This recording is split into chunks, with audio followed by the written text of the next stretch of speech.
j'ai commencé à exercer. On essayait de mettre en place une sorte de triage pour que ce soit efficace, car vu le chaos, on s'est dit on ne peut pas travailler dans ces conditions. Donc, j'ai vu dans cet hôpital des gens en décomposition, vivants, mais avec des membres en décomposition. C'est des plaies qui s'infectent. Tout le monde s'infecte. Tout le monde s'infecte. 100% d'infection, c'est un chiffre dont on n'est pas habitué ici.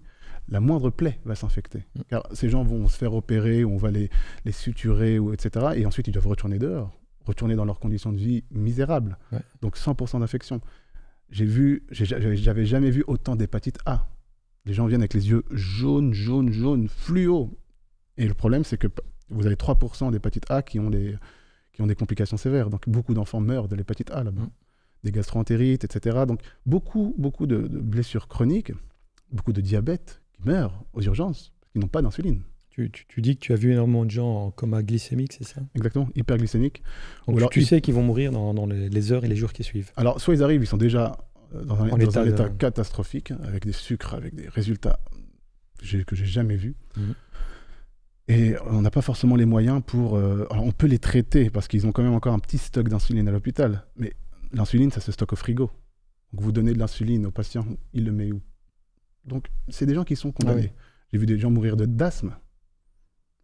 Beaucoup de gens viennent avec des crises d'asthme et ils en meurent. Parce que le matériel qu'ils ont pour les soigner, c'est juste... Tu leur dis, est-ce que tu as ça? Non. J'ai eu tellement de réponses négatives à mes questions que finalement je ne les posais plus, j'allais voir directement.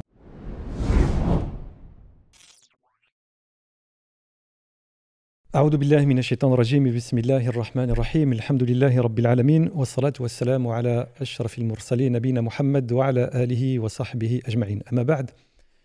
Chers amis, c'est un plaisir pour moi de vous retrouver pour un nouvel épisode des podcasts d'Arrive-t-on. Un épisode spécial aujourd'hui parce que j'ai le plaisir, j'ai l'honneur d'accueillir le docteur Hicham El-Ghaoui. Dr Hicham El-Ghaoui est un médecin généraliste spécialisé en médecine d'urgence et en traumatologie. Et le docteur El-Ghaoui revient d'une mission de 15 jours à Gaza. Donc il a passé 15 jours dans l'enfer de Gaza et il nous fait le plaisir d'être avec nous aujourd'hui pour nous raconter ce qu'il a vu et ce qu'il a vécu sur place. Donc je vous invite à plonger avec moi dans le récit poignant du docteur Hicham et je vous demande de vous préparer parce qu'il risque d'être bouleversant. Sans plus tarder, je vous présente le docteur Hicham El-Ghaoui. Docteur Hicham, salam alaikum wa rahmatullahi wa barakatuh. Alaikum salam wa rahmatullahi wa barakatuh. J'espère que tu vas bien, docteur Hicham. Je vais très bien, merci. C'est un plaisir pour nous que de t'accueillir à Bruxelles dans les studios d'Arrive-t-on. Merci pour l'invitation. Merci à toi aussi d'avoir été très très réactif. Ça s'est joué en quelques heures entre hier soir où j'ai eu mon premier contact avec toi et ce matin où on enregistre. Donc je te remercie. Je remercie aussi le frère Kamel, j'en profite, qui nous a mis en contact. Donc, docteur Hicham, je vais t'appeler Hicham, ça sera beaucoup plus facile. Hicham, je t'explique un peu le concept de l'émission. L'émission, c'est de mettre en avant certains profils inspirants et inspirantes de la communauté pour, humaniser ces profils-là et deux, susciter des vocations. Et donc, aujourd'hui, tu es notre invité en tant que médecin. Donc, avant de passer à ton histoire à Gaza, à ce que tu as vu, ce que tu as vécu à Gaza, je voudrais qu'on revienne un peu sur ton parcours, Inch'Allah, qu'on comprenne un peu ce que tu as fait pour être ce que tu es aujourd'hui. Je te demande alors, si c'est ma première question, de te présenter le plus sommairement, brièvement possible, Inch'Allah. Alors, je suis le docteur El-Ghaoui Hicham, je suis né en France. À 19 ans, je suis arrivé à Bruxelles pour commencer mes études de médecine à Erasme, à l'ULB. Je suis resté 9 ans à Bruxelles, dont les 3 dernières années à l'hôpital Saint-Pierre pour me spécialiser en urgence. CHU Saint-Pierre, très connu. Exactement, oui, très connu et très j'en garde un souvenir incroyable. J'ai appris énormément de choses. Je garde un très bon souvenir de Bruxelles en général. J'ai énormément d'amis et j'ai gardé contact. Je viens très régulièrement. Alors, très régulièrement, si je viens 3-4 fois par an, c'est énorme. C'est quoi, c'est les frites de Bruxelles qui te manquent ou les snacks, les gaufres, les snacks. On n'a pas les mêmes snacks en Suisse. Les Grecs. Exactement. La communauté ici en Belgique, à Bruxelles, la chaleur des gens, je reviens sans cesse. Quand je reste 3-4 jours, ça me fait beaucoup de bien. Donc de 2003 à 2012, j'ai résidé à Anderlecht. En 2012, je suis parti en France pour commencer mon exercice dans une station française en Haute-Savoie. Ok. Tu vas un peu trop vite. Donc, Masha'Allah, tu te diriges vers des études de médecine. Qu'est-ce qui t'a poussé à devenir médecin? C'était quoi? C'est un rêve d'enfance? C'est les parents qui derrière qui poussaient pour que tu sois médecin? Alors, tout petit déjà, ma mère me poussait. Mais ce qui a fait vraiment le déclic, c'était à 18 ans. C'est une très bonne question parce que c'est finalement un reportage. Je me souviens, j'étais dans la chambre de mes parents et je regardais un reportage de médecins humanitaires. C'était des ophtalmologues à l'époque qui faisaient un peu le tour du monde, donc dans un avion équipé en salle d'opération. Et ils étaient en Inde et ils opéraient une petite fille qui était aveugle. Ah oui, je vois le style de reportage. Et donc ils la suivaient pendant plusieurs semaines et puis ils lui ont retiré ses bandages. Et puis, lorsqu'elle a ouvert les yeux, qu'elle pouvait voir à nouveau, qu'elle a pris le médecin dans ses bras, ça a vraiment créé quelque chose en moi et je me suis dit, j'aurais trop voulu être à la place de ce médecin. Donc je suis descendu immédiatement, j'ai été voir ma mère et je lui ai dit, je vais faire médecine. Masha'Allah. Et ma mère me dit, tu fais ce que tu veux. Mais au fond, elle était super contente. Et donc, j'avais le choix entre faire en France ou ici à Bruxelles. Ouais, et voilà, vu que j'avais déjà des contacts à Bruxelles, et même au niveau des logements, etc., c'était plus simple. Donc, j'ai commencé en 2003. Donc, toi, tu es né en France? Je suis né en France. Dans quelle région? Le Havre. Le Havre, oui, le Havre, Masha'Allah. Et donc, à 18 ans, quand tu débutes... À 19 ans, 19 ans, quand tu débutes tes études universitaires, tu décides de venir t'installer à Bruxelles, 2003 à 2012. Exactement.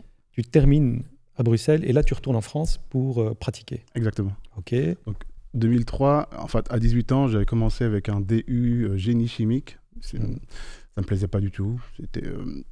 Je me sentais pas à ma place. Mais bon, ça t'a préparé pour les études? Ça m'a préparé pour les études. Et ensuite, je me cherchais, je trouvais que médecine, c'était trop difficile, on était trop nombreux, que la concurrence était dure. Mais finalement, on se lance et puis c'est pas plus compliqué que d'autres études. Faut travailler, mais si tu travailles, tu réussis. Tu regrettes absolument pas d'avoir fait médecine? La grosse différence, c'est que en Belgique, si tu travailles, tu réussis. Il y a d'autres endroits, tu peux travailler, mais vu que c'est un concours...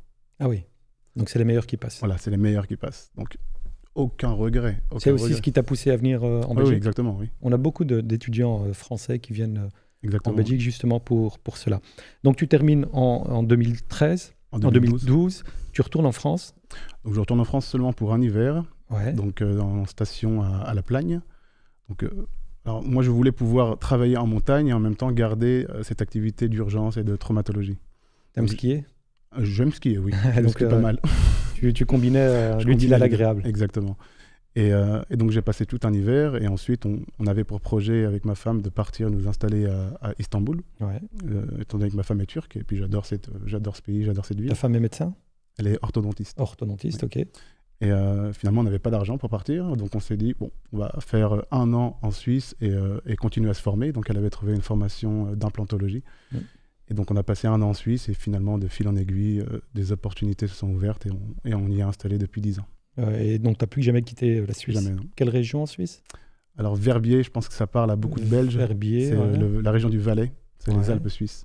Moi, je travaille, j'ai un centre, je suis responsable d'un centre de médecine d'urgence, médecine de montagne. Ok, donc tu t'installes en Suisse, tu fondes ta famille en Suisse. Oui. Tu as, si mes informations sont bonnes, 3 enfants, 3 filles. 3 filles, 9, 6 et 3 ans. 3, 6 et 9 ans. Donc tu t'installes, tu es super heureux, vie de famille, machallah, le bonheur complet. Et puis, il y a 7 mois, débute ce que certains appellent la guerre, mais toi tu préfères parler des bombardements sur Gaza. Et tu avais déjà fait de l'humanitaire avant ton voyage à Gaza? Non, c'est ma première mission. Ta première mission. Donc, justement, c'est quoi le déclic? C'est les images? Qu'est-ce qui fait qu'à un moment, tu te dises, il faut que j'y aille? J'ai été très touché par le séisme en Turquie. Et je voulais vraiment m'y rendre, mais professionnellement, ce n'était pas possible. Puis par le séisme au Maroc. Donc, j'avais beaucoup de frustration de ne pas pouvoir m'y rendre. Et lorsque tous ces bombardements ont commencé, on a tous vu des vidéos et des images horribles. Ouais. Et ce qui m'a un peu donné le déclic, c'est cette vidéo de ce père orthopédiste qui doit amputer la jambe de sa fille sans anesthésie sur la table du salon. Ça, c'était chez lui à la maison? À la maison, dans le salon, sur une table en bois, et il lui amputait la jambe sans anesthésie. Et cette image, je l'ai visionnée des centaines et des centaines de fois. Et tu l'as visionnée en tant que médecin et surtout en tant que papa. Humain. En tant qu'humain, en tant que papa, et bien sûr en tant que médecin, en me disant qu'est-ce que j'aurais pu apporter. Et donc là, j'ai appelé toute mon équipe en leur disant il faut que je parte. Donc on a refait tout le planning de l'hiver. Je me suis complètement retiré de tous les plannings. Je suis monté ici à Bruxelles pour me former chez MSF. Ils ont des formations intéressantes. Juste une question, quand tu décides de partir, tu décides de partir et à ce moment-là, tu entames les démarches ou tu vas d'abord trouver une structure qui va t'accueillir pour pouvoir partir? Alors, déjà, dès que la décision est prise, donc psychologiquement, tu te dis, je suis prêt à faire les démarches. T'es focus dessus. Voilà. Et donc, j'ai contacté énormément d'associations, donc MSF, Médecins du Monde, la Croix-Rouge internationale, que des refus. Alors, pas des refus dans le sens où vous n'avez pas le profil, mais des refus dans le sens où la situation sur place est trop dangereuse. On n'a pas accès. Donc, on n'a pas accès. Ouais. Quand nous aurons accès, alors nous vous contactons. Donc, on patiente. Mais dans cette patience, donc j'ai pris le temps de me former, car la médecine qu'on pratique en Suisse n'est pas la médecine qu'on serait amené à pratiquer là-bas à Gaza. Donc, ici à Bruxelles, on a une formation de chirurgie humanitaire qui est vraiment très intéressante. Donc, je suis venu directement ici et à mon retour en Suisse, j'ai multiplié les formations en anesthésie, en chirurgie, en soins intensifs. Et ça m'a énormément aidé. Donc, je me sentais prêt, mais avec beaucoup de frustration, car j'avais aucun retour positif. Et il me semble que c'était en décembre, je tombe sur l'association Palmed. Palmed, ouais. Palmed. Et je vois une vidéo de médecins qui rentrent dans Gaza. Je me dis, mais c'est eux que je dois contacter. Je les contacte immédiatement. C'est une association européenne. Européenne, spécialisée dans l'envoi de médecins à Gaza. D'accord. En territoire palestinien, mais voilà, pendant cette période à Gaza. Et donc je les contacte, mais en 24 heures, je reçois une réponse me disant envoyez-nous votre CV, votre parcours. Je leur envoie et très rapidement, ils me disent ok, vous partirez pour le 27 janvier. Donc initialement, je devais partir le 27 janvier. Donc on est fin décembre et on te dit dans un mois quasi tu pars. Voilà. Donc faut que tu te formes. Oui. Donc stressé, mais en même temps heureux. Et finalement, cette mission est annulée. Donc j'avais énormément de frustration en me disant mais j'étais prêt. Et finalement, on se fait une raison. Et toutes les missions qui ont suivi, donc il y a eu 7 missions avant celle que j'ai pu intégrer. Ouais. Et à toutes les missions, j'ai essayé de postuler en disant je suis prêt. Et je pense que je les ai tellement harcelés qu'à un moment, ils m'ont dit bon, lui, on va l'envoyer parce qu'il ne va pas nous lâcher. Mais en même temps, on se dit qu'il y a la volonté d'Allah derrière. C'est que voilà, on retarde ton départ pour te préparer un maximum. Exactement. Peut-être que tu n'aurais pas pu apporter ce que tu as apporté si tu étais parti déjà en décembre. Alors, il y a une raison claire. Ouais, voilà, c'est clair. Donc, on se soumet au décret. Quand on est musulman, on ne se plaint pas. On se dit si c'était pour moi, j'aurais été. Et puis, c'est l'intention qui prime. Exactement. Et puis, je reçois un coup de fil le 8 avril, dimanche 8 ou dimanche 9, il faudrait regarder, de l'organisation qui me dit... Palmed. Oui, exactement, qui me dit « Es-tu toujours motivé pour partir ?» Je dis mais quelle question. J'ai dit « Tu oses me poser la question ?» Il me dit « Alors, samedi prochain, tu pars. » C'était dimanche matin. On te donne une semaine pour... Oui, 6 jours. 6 jours. De dimanche à samedi. Il me dit donc samedi prochain, tu dois être à Paris. Je dis j'y serai. Et donc là, course contre la montre, parce que mon intention c'était d'y aller, mais pas y aller les mains vides. Donc je voulais prendre énormément de médicaments avec moi, énormément. Toutes les pharmacies environnantes étaient au courant, mais laissaient des médicaments de côté. Puis donc j'ai fait un appel aux dons et on a pu donc récolter de quoi acheter beaucoup de médicaments, des anesthésiants. Tout ce qui manque sur place. Tout ce qui manque sur place. Alors, c'est peut-être une goutte d'eau. Une goutte d'eau. Mais y aller sans avoir de médicaments et puis de devoir vivre toute cette frustration, ça, c'était hors de question. Pour moi, soit je rentre avec médicaments, soit je fais demi-tour. Donc j'ai pu tout récolter et le samedi 13, je suis monté à Paris pour rejoindre donc 2 autres Français. On est parti à 3 de Paris et l'équipe était, donc on était 23 Européens à nous rendre à Gaza pour cette mission, pour la 8e mission. Pour la 8e mission. Juste, donc tu me dis qu'avant d'avoir le top départ, tu te formes, tu reviens à Bruxelles, MSF, Médecins sans frontières. Tu te formes en quoi ? Donc la chirurgie humanitaire, donc c'est très global. C'est très global. Ça vous permet d'obtenir les outils pour pratiquer de la médecine dans des conditions de guerre, dans des conditions humanitaires. Ça vous donne vraiment une aptitude à faire face à toutes les situations. Et quand vous arrivez sur place, on vous fait bien comprendre que vous n'aurez pas le scanner, vous n'aurez pas la salle d'opération, etc. Donc c'est une formation qui est excellente, qui est en anglais, qui dure 7 jours. 7 jours intenses. Immersion totale. Immersion totale. Donc c'est en anglais. Donc vous avez des médecins hongrois, italiens, de tous les pays qui viennent. Et les formateurs, c'est des médecins qui ont une expérience de dingue dans la médecine de guerre. Mais la plupart sont belges. Sont belges, ouais. De l'AZVUB, de l'UCL, beaucoup de l'UCL. Et puis on vous apprend la balistique, les brûlés, comment gérer les grosses plaies par balle, etc. Donc c'est des choses qu'on n'apprend pas. Ça t'a servi sur place? Énormément, énormément, et je les remercie. Et la deuxième partie de cette formation était prévue pour fin avril. Je les ai appelés pour leur dire je vais sur le terrain. Ah, subhanallah. Donc Et après cette formation, je suis retourné en Suisse et là, j'ai fait beaucoup de formations en anesthésie et me peaufiner en échographie car je pratique beaucoup d'écho. Si je comprends bien, l'idée c'était d'aller sur place pour soigner, mais en même temps pour former. Alors, pour transmettre ce que tu as appris en médecine de guerre aux médecins, entre guillemets, on parlera de ces médecins sur place. Donc c'est aussi transmettre un savoir-faire. Initialement, c'était seulement pour soigner. Mais arrivé sur place, on s'est rendu compte que la formation était nécessaire. Car moi, je m'attendais à trouver beaucoup de médecins sur place. Ouais. Mais finalement, il n'y avait que des étudiants. Donc, les volontaires sur place dans les hôpitaux aujourd'hui, pour la grande majorité, ce sont des volontaires. Pourquoi? Ils sont où les médecins expérimentés, ceux qui... On ne voit plus de médecins expérimentés. Soit ils sont en deuil, soit ils sont blessés, soit ils sont en burn-out. Ouais. Les jeunes ont une force supérieure et une résistance. Et 90% des volontaires que vous avez à l'hôpital, en tout cas aux urgences, car 90%. 90%, pardon. Pour nos amis français. Oui. Sont étudiants en 3e, 4e année, ou alors très jeunes médecins. Ouais. Donc, ils ont une sémiologie, donc ils arrivent à détecter des maladies avec des signes cliniques. Franchement, j'étais vraiment étonné de leur savoir, mais ils restent quand même limités, parce que leur expérience est quand même... est nul pour certains. En 3e année de médecine, moi, je ne faisais pas ce que eux font actuellement. Ouais.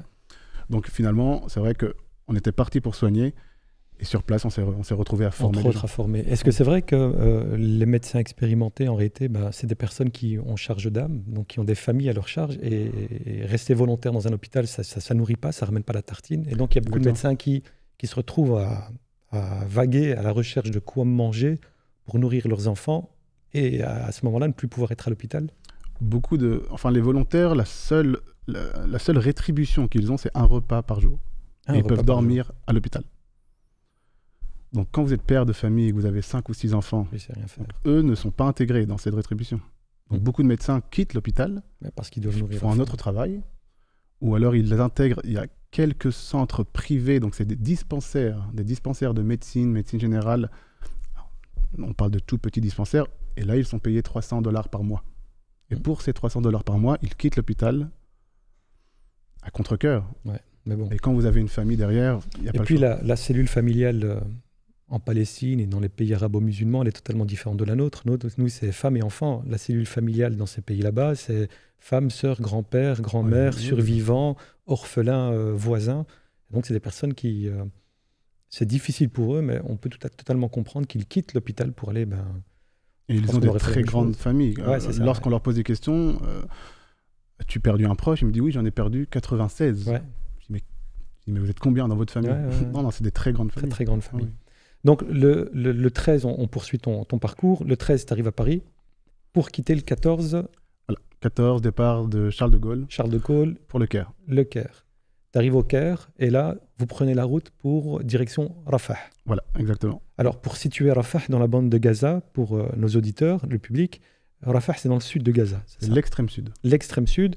Et donc, c'est le passage frontière entre l'Égypte et Gaza. Exactement. OK.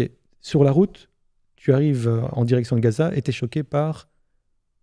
Qu'est-ce qui te choque sur la route? L'aide humanitaire. L'aide humanitaire. On part à 5h du matin du Caire et donc il y a 350 km.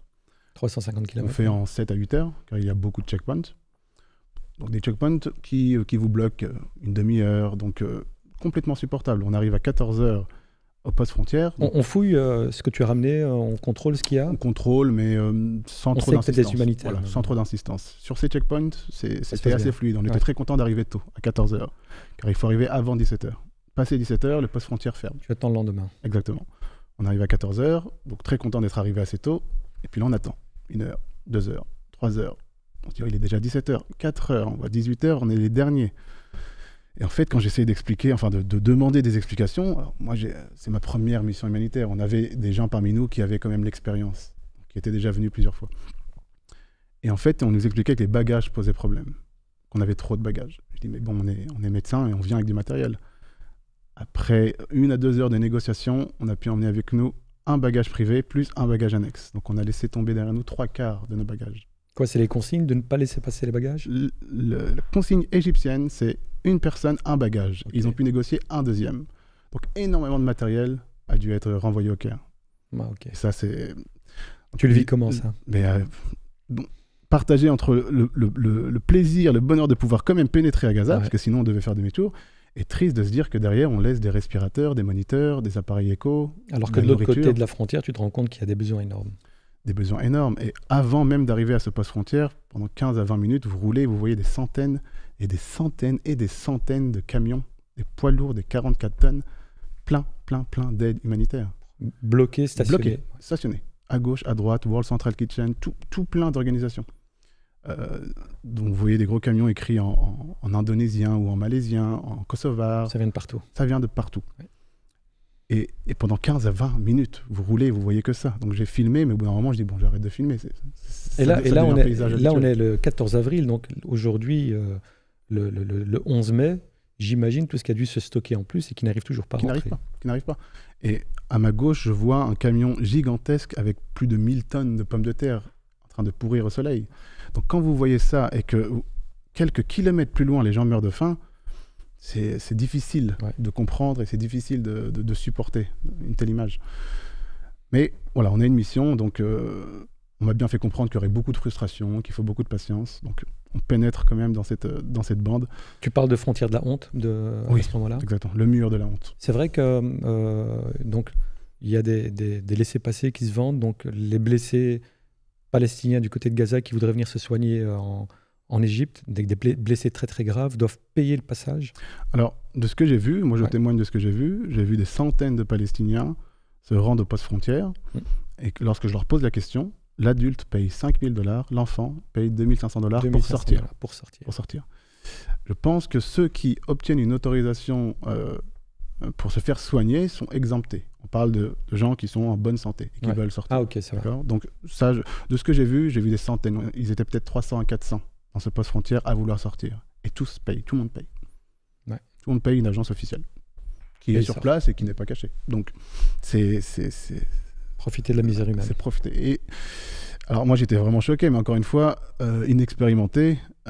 Mais le docteur Zouhir qui m'accompagnait me dit, dans tout conflit, tu as des profiteurs de guerre. Et tu vas en voir énormément, donc digère et accepte-le. Accepte-le. Voilà. Ok, donc vous traversez la frontière et là vous vous rendez directement à l'hôpital européen qui se trouve à Khan Younes. Donc on quitte les Égyptiens. Et puis la première chose qui m'a frappé, c'est que les Égyptiens étaient pas agressifs, mais on voyait qu'ils essayaient de nous embêter, que le but est de faire en sorte que ce soit difficile pour nous. Ouais. D'accord ? Beaucoup de bâtons dans les roues. Et 30 mètres plus loin, on est accueillis par les Gazaouis. Et l'accueil est incroyable. Le sourire aux lèvres, les larmes aux yeux. C'est quoi ? C'est le fait de se sentir soutenu, de voir que des gens viennent... Oui, qui ne sont pas abandonnés, qui ne sont pas seuls. C'est surtout ça, ouais. Car, à ma connaissance, les seuls qui peuvent pénétrer sont les médecins et les soignants. Ouais. Et donc, un super accueil, donc beaucoup d'émotions. Et là, immédiatement, on se rend à l'hôpital européen. Tu es dans quel état d'esprit à ce moment-là ? Donc, tu arrives, tu es super content, mais en même temps... Tu suis un peu les informations, tu as vu qu'il y a énormément d'humanitaires qui sont morts, qui ont été tués dans les bombardements, ainsi de suite. Tu es en état de stress, tu as peur. Tu peux m'en parler un peu de cet état d'esprit ? Dès qu'on rentre à Gaza, la joie l'emporte sur la peur. Te fait oublier. Alors j'ai eu énormément de peur durant ce voyage, mais à ce moment-là, on oublie toute la peur. Les premiers pas qu'on pose sur le sol, tous nos collègues jordaniens se sont prosternés pour faire une prière. Et donc il y a eu beaucoup d'émotions. Donc là, aucune peur, seulement de la joie, et puis on peut les prendre dans nos bras. Ouais. Et donc on est resté 15-20 minutes avec eux, et directement il fallait qu'on parte parce que la zone n'est pas sécure. Et puis là on se rend compte que finalement on est quand même à Gaza. Bon, là il faut aller travailler. Voilà, il faut aller bosser, et puis surtout on peut pas rester comme ça sur la route. Il fait nuit, et la nuit on peut pas circuler. Donc notre responsable nous dit directement, on va à l'hôpital est sécurisé. Dès que tu arrives à Gaza, tu entends ces fameux bruits de drones qui survolent. C'est quoi? C'est 24 heures sur 24? 24 heures sur 24. C'est un drone très, très, très bruyant. Ouais. Et en continu.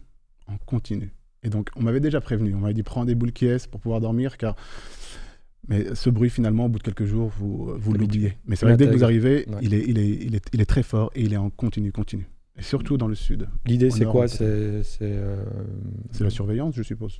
Mais le bruit, c'est quoi? C'est embêter psychologiquement? Alors voilà, c'est vrai qu'on en parlait avec les collègues, on se dit, mais pourquoi il est si bruyant? Parce qu'aujourd'hui, ils ont les moyens de faire ça. Ouais, les drones sont silencieux. Voilà, mais alors, quelle est l'intention? Je l'ignore. Ouais.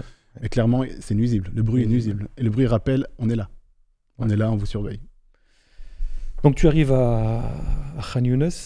Tu as l'hôpital européen. L'hôpital européen. Qui n'est pas à Khan Younes, qui est au nord de Rafah. Qui est au nord de Rafah, ok. L'hôpital, ici, il s'appelle l'hôpital européen, c'est parce qu'il a été construit par les Européens, oui, voilà, c'est ça? Exactement. Oui. C'est une grande structure? C'est l'équivalent ici, je dirais à Bruxelles, de l'hôpital Molière. Ouais, donc hôpital. Voilà. C'est un petit hôpital. Mais c'est un des seuls qui est encore, on va dire, potentiellement fonctionnable. Alors, il y a cet hôpital et à quelques kilomètres, il y a l'hôpital Mère-Enfant. C'est les deux seules structures aujourd'hui qu'on pouvait occuper. Dans le sud de la bande de Gaza. Exactement. Okay. Donc, il y avait combien d'hôpitaux à Gaza avant que débute cette... Avant le conflit, plus d'une trentaine. Trentaine de gros hôpitaux. Plus d'une trentaine. Et donc aujourd'hui, au sud, donc l'hôpital Nasser complètement détruit. Enfin, complètement détruit, on va y revenir. Ouais. Mais en tout cas, plus du tout fonctionnel. Ouais. Seul l'hôpital européen, et donc il y avait l'hôpital koweïtien également, et l'hôpital Mère-Enfant. Il faut savoir que la situation, elle évolue énormément. Donc parfois, vous avez un hôpital qui est complètement fonctionnel, et d'une semaine à l'autre, plus rien ne fonctionne. Ouais. Donc quand moi j'y étais, c'était l'hôpital européen et l'hôpital Mère-Enfant.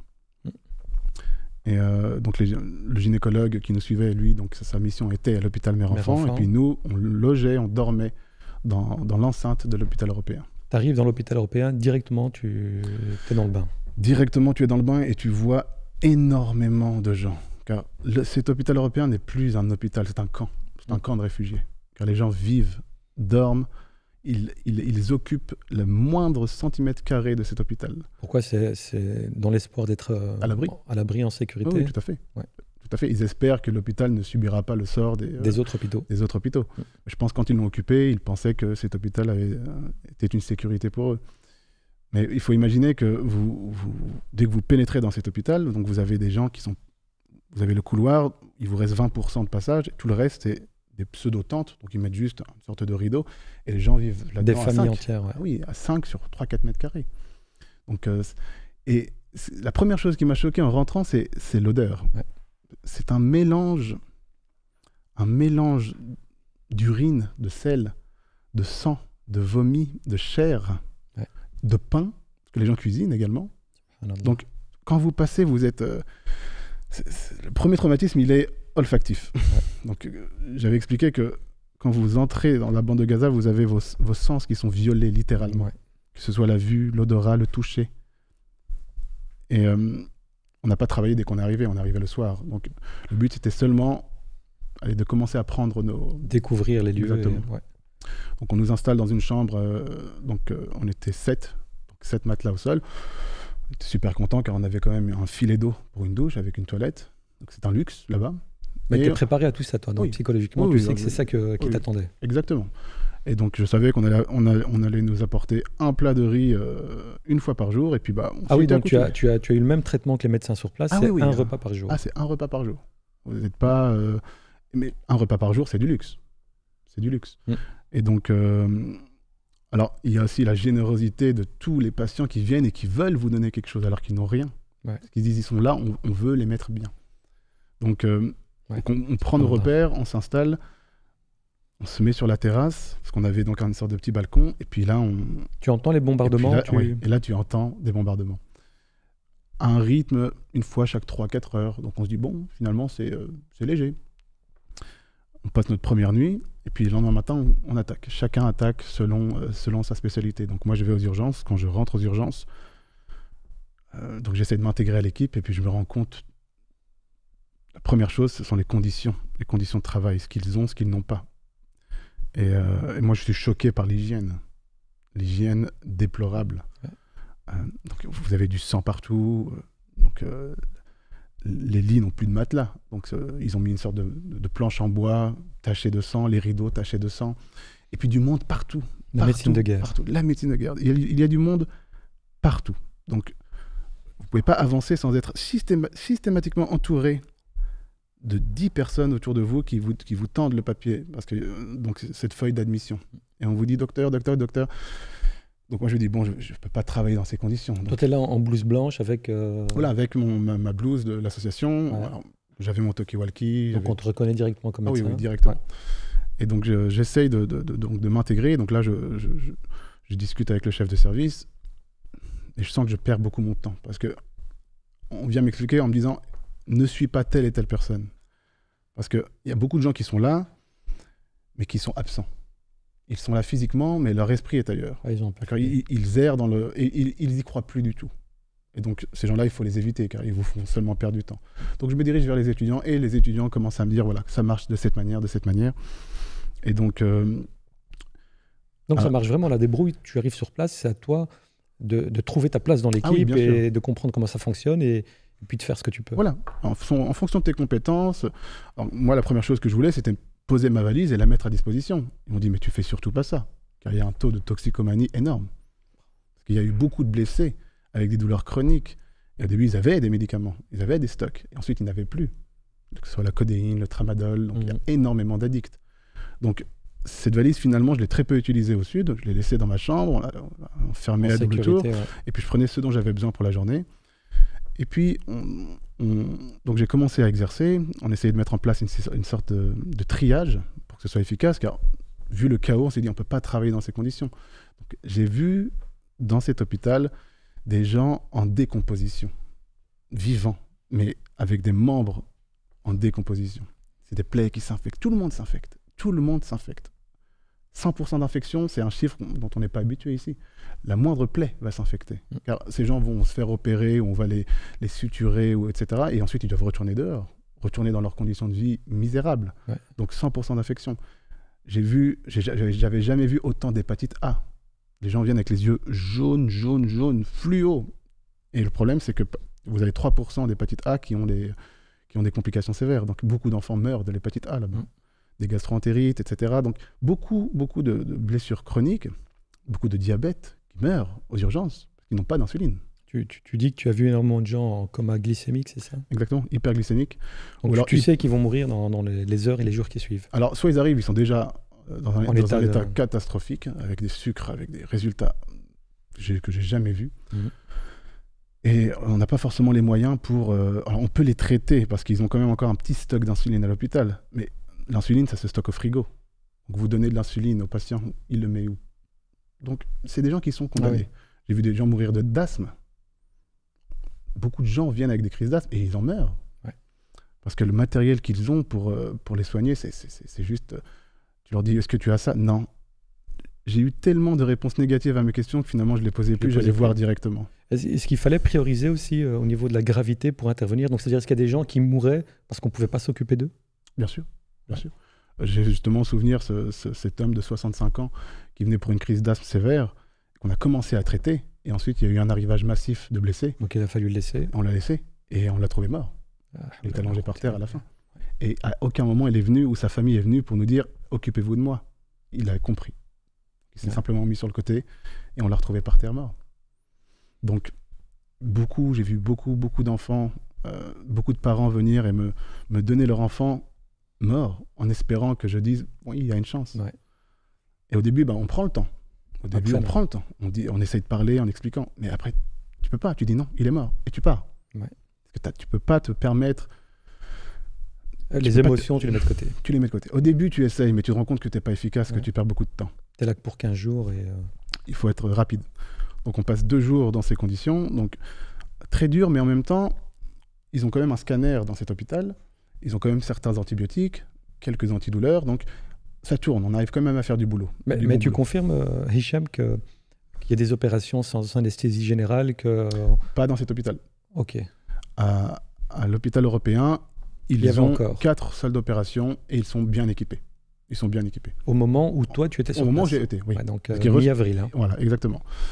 Et donc, des médecins américains nous ont rejoints, ainsi que des Norvégiens. Et donc, on était assez de médecins, voire peut-être même trop, par rapport au manque à Gaza City. Ouais. Et donc, le chef de l'association nous dit, s'il y a des volontaires, vous prenez bien le temps à la réflexion. On a une autorisation pour envoyer 10 médecins pour une sous-mission à l'hôpital Kamel Radwan au nord. Donc, attends que je resitue bien pour nos auditeurs. Tu arrives à Gaza, dans le nord de Rafah, à l'hôpital européen. Là, tu restes 2 jours. Tu découvres une situation catastrophique, mais encore assez gérable par rapport à ce qui t'attend au nord. On propose à l'équipe de remonter vers le nord, vers Gaza City, la ville de Gaza. Et là, donc, toi, tu décides de partir. Alors, il propose à toute l'équipe de postuler et de prendre le temps à la réflexion, en nous disant, vous serez au centre du conflit, c'est dangereux, ils nous font signer une décharge. Ouais. Vous prenez le temps à la réflexion et demain matin, vous nous donnez votre... Voilà. Toi, tu fais quoi à ce moment-là? Tu contactes Franchement, la vérité, immédiatement, je me dis, je ne veux pas y aller. Parce que pour moi, déjà, c'était dur ici. C'était dur et puis tu as peur. Tu dis, mais je vais aller au nord. Là, c'est... Il y avait d'autres urgentistes dans le groupe? Il y avait une urgentiste anglaise, mais dont la mission devait s'écourter rapidement. Donc, de toute manière, elle n'était pas éligible pour monter au nord. Tu étais le seul. Donc, j'étais le seul. Et donc finalement, avec notre groupe, on se motive. Donc j'avais un chirurgien thoracique, un chirurgien vasculaire, et puis eux me disent, il faut qu'on y aille ensemble. Et puis je me dis, bon, on va faire confiance en Allah, et puis on va y aller. Donc je mets mon nom, et puis Allah il décidera si j'y vais ou pas. Tu en parles à ton épouse ou rien du tout? Il n'y a pas beaucoup de contacts. Internet donc en réalité, voilà, tu prends un risque. Et tu dois réfléchir rapidement. Donc je mets mon nom, et puis j'attends la réponse le lendemain matin. Allah décidera. Directement, mais même pas le lendemain matin, 2 heures après, finalement, je reçois la liste et puis je vois mon nom. Le premier de la liste, c'était moi. Et là, gros coup de stress, parce qu'on se dit, bon, demain matin, on doit partir. Donc, on réunit toutes nos affaires. Beaucoup de gens ont postulé, mais finalement, que 10 ont été retenus. Ouais. Et donc, on se réunit les 10 ensemble et puis on discute, on parle avec le responsable et là, il nous explique clairement où est-ce qu'on va et ce qui va se passer. Il nous explique que le trajet va être difficile, que là-bas, ils ont vraiment besoin car ils sont complètement coupés de toute aide humanitaire. Donc il dit prenez tout, ne laissez rien ici. Ils nous ont donné des bagages en plus. Le lendemain matin, on prend la route, direction Gaza City. Et donc si Rafah et le sud de Gaza c'est une zone de guerre, le haut de Gaza, Gaza-ville, c'est quoi? C'est apocalyptique plutôt? On a l'impression d'être dans 2 pays différents. Subhanallah. Rafah, ce qui est difficile, c'est les réfugiés. Ils sont 1,8 million autour de cet hôpital, c'est petit, Rafah? Oui, dans le sens, tu sens le monde autour de toi, tu sens que c'est plein de monde, tu sens que... Ah oui, mais c'est plein, il y a du monde partout. Et c'est ce qui est difficile, c'est que les gens s'entassent les uns sur les autres, donc ils s'infectent, donc il y a des épidémies, donc il y a de la saleté, donc... Il y a des gens qui meurent de ça, des infections, ainsi de suite. Ah oui, mais l'hépatite A. Des blessés légers qui arrivent et qui sont infectés. Ah oui, bien sûr. Et toute personne qui se fait opérer s'infecte. Toute personne. 100% d'infection. Il faut quoi là? Il faut quoi? Des antibiotiques mais qu'on n'a pas sur place? Mais même pas, parce qu'ils utilisent les antibiotiques de manière déraisonnée. Il y a énormément de résistance aux antibiotiques. Ouais, donc, ici en Belgique ou en Suisse, on fait très attention. Une plaie, si on la nettoie bien, il n'y a aucune raison. On ne va pas mettre d'antibiotiques. Eux, ils suturent, ils mettent antibiotiques. Toute personne qui a une gastro, ils les mettent sous antibiotiques. Donc la pratique n'est pas bonne. Mais c'est des étudiants et ils n'ont pas les conditions sanitaires nécessaires pour pouvoir... Donc, énormément de plaies chroniques, de malades. J'ai pas vu un seul enfant qui n'était pas malnutri.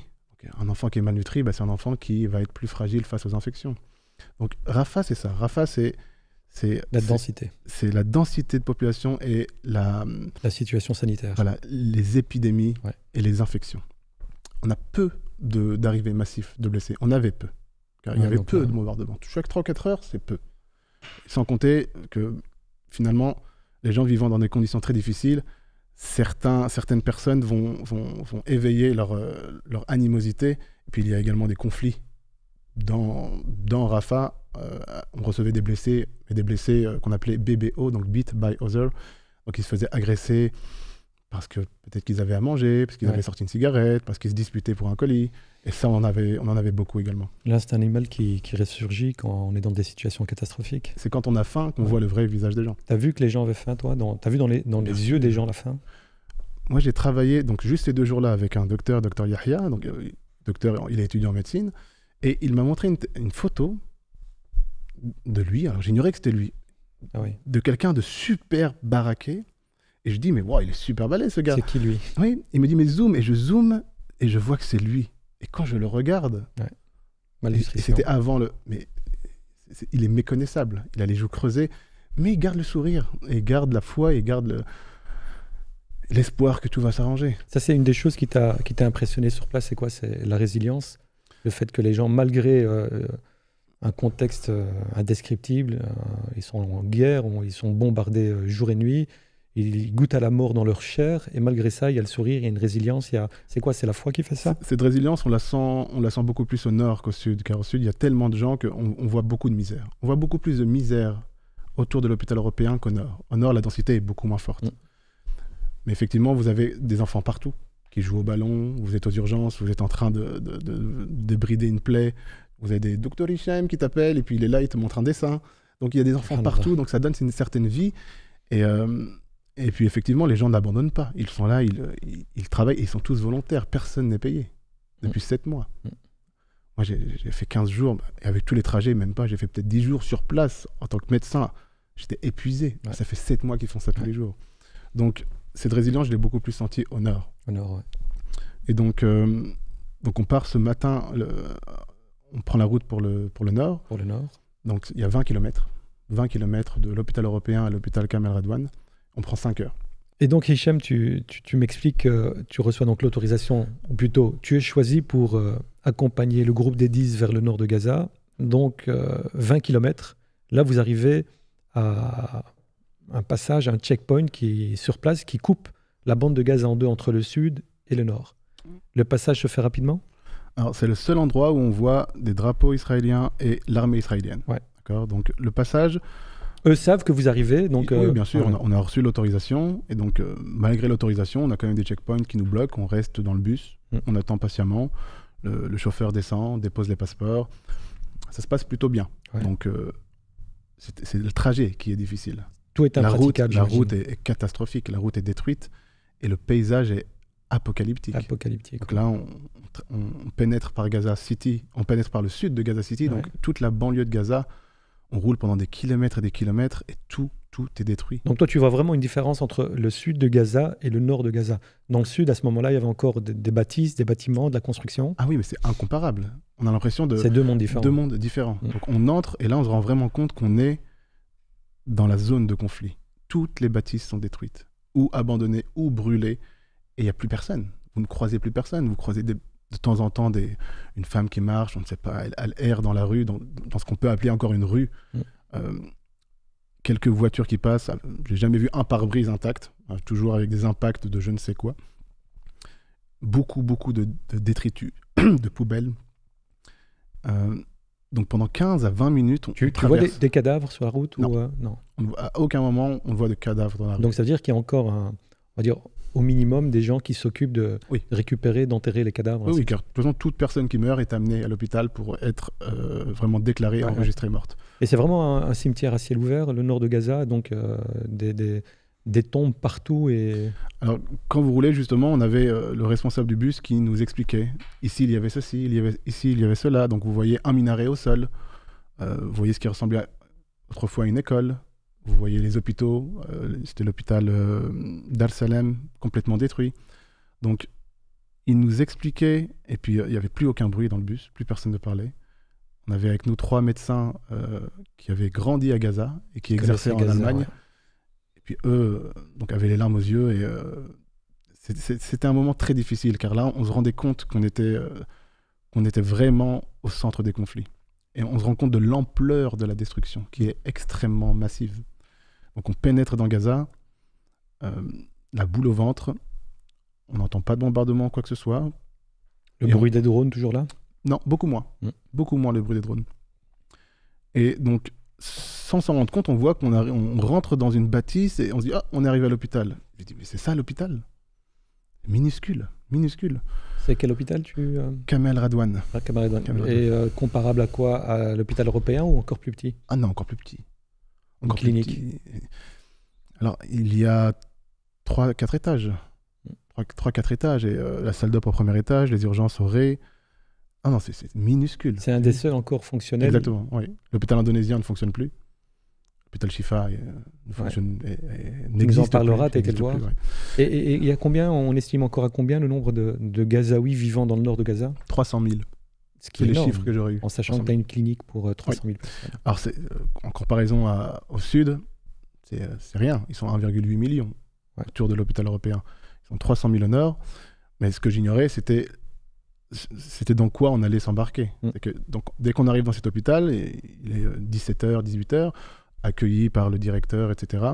Et puis, tout le monde, on bouillonnait tous, on voulait aller travailler. D'accord ?